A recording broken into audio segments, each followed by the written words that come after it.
Hello, this is Zippi, nurse and certified food addiction counselor, and welcome to my weekly vlog, Zippi Live. This week, I would like to talk about a question that every single person should be asking themselves regarding food.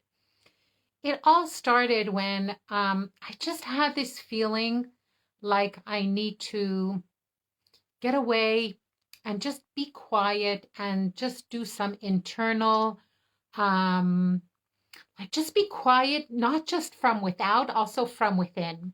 And so I decided for the first time in my life to go to a retreat. I'm not an expert on meditation. I do some like forms of meditation by myself, like here and there, but it's not something that I'm very knowledgeable about. And I just decided to go. I found online this beautiful, friendly, personal retreat where I was able to go for a couple of days and one night and just learn the basics of meditation and just be quiet. Just be quiet with myself and just be quiet. All those voices from within and inside. And I want to tell you something.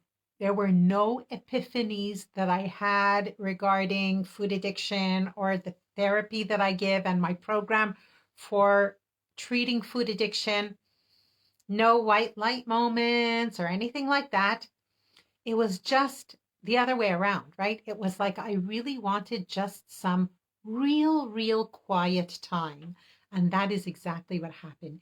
It was just to get that internal, to replenish myself, to replenish my batteries. Sometimes you just need to like cleanse everything away just so that new stuff can come in. And that's how I felt like I need. And it was wonderful. But one of the things that I did make sure to do was, first of all, they were very accommodating with the food. It's a place that's vegetarian. There was no problem with kosher. But there's a lot of things I don't eat. I don't eat sugar. I don't eat flour. I don't eat fruit because it just gives me anxiety. I don't react well to the fructose in fruit. Um, and there's other stuff I don't eat, like I eat very little milk products. In any case, they were so accommodating with all my food demands and food issues and whatever it is. And one of the things that I made sure to do was practice mindful eating during my meals. I was completely alone. There was no one else there except like the two-person staff who were so wonderful because they did they gave the attention that I needed and the instruction that I needed to help me with the meditation and give me the rudimentary tools that I needed. And I did some yoga with Asaf, the wonderful man who runs this place called Sha'al, Chavat Sha'al. Anyway, and but one of the things that I did practice was when they gave me my meals, I practiced mindful eating and just being very aware of what I'm eating, how I'm eating it. What have I decided to eat first? What did I put on my fork? How does it feel in my mouth? This is, by the way, this is a exercise that I give my clients in my program that treats food addiction. It is one of the one of the exercises that I give them is to experience a meal eating in a mindful way, just being hyper aware of every single experience around a meal, which is a wonderful experience. It's a beautiful experience, and it also very much can help develop your relationship with food. And during one of these mindful meals, one of the things that came up for me, which is what I wanted to share with you today on this week's live, is that I realize that I have chosen over my journey to food freedom and especially being free of sugar addiction, is that I have chosen to love foods that love me back and only to love only foods that love me back. And if we'll look at it with a metaphor of maybe this has happened to you, that there was somebody who you really wanted to be friends with and you tried, you made approaches to them and you were really nice to them, and you tried to maybe initiate all kinds of, maybe social to get together or to do stuff, and you feel like you're just met with this, like the person is just not interested, or maybe even they're really even more than not interested, they're insulting, or they harm you in a way, or they're just not nice to you. Or maybe, has it ever happened to you that maybe you had a close friend who, for some reason, that close friend decided they don't want to be close anymore? That's painful sometimes, isn't it? But, I have a weekly support group for my Hebrew speaking group. For my clients, it's like a continuation support group. And one of the things that when I spoke about this yesterday in the group, somebody shared that she has a woman who she was very close to. They had a very close friendship at work. And the other woman decided, for reasons of her own, that she does not want to maintain a close relationship anymore. And rather than like saying something, she just basically just like, became very distant.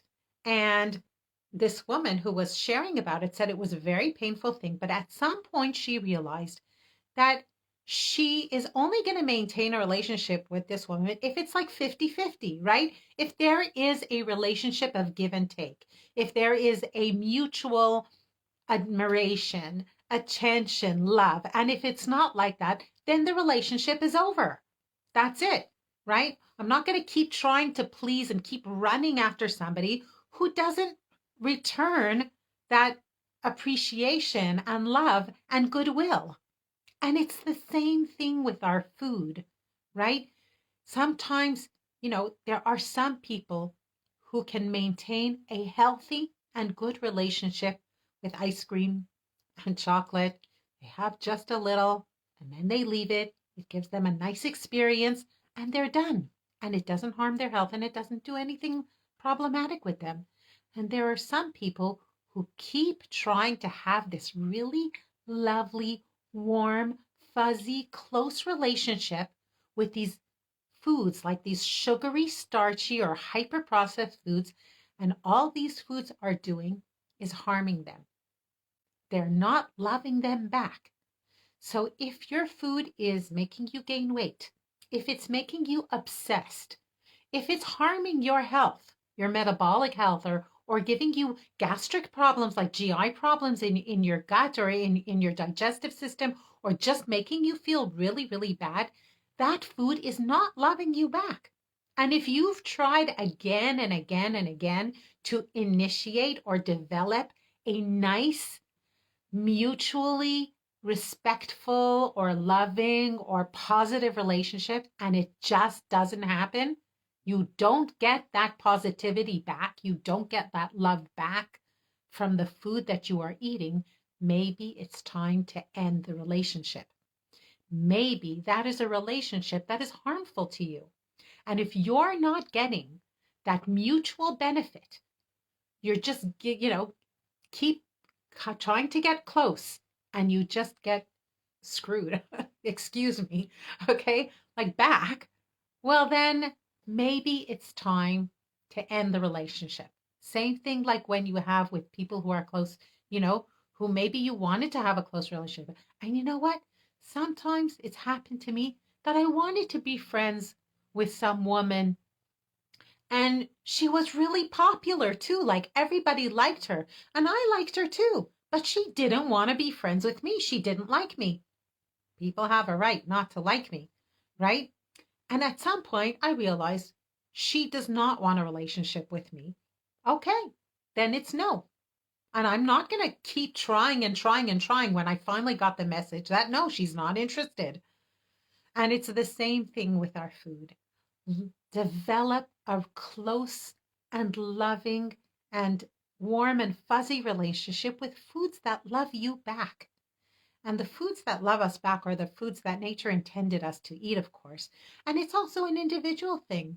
There are some very healthy foods that I love them, but they really don't love me back.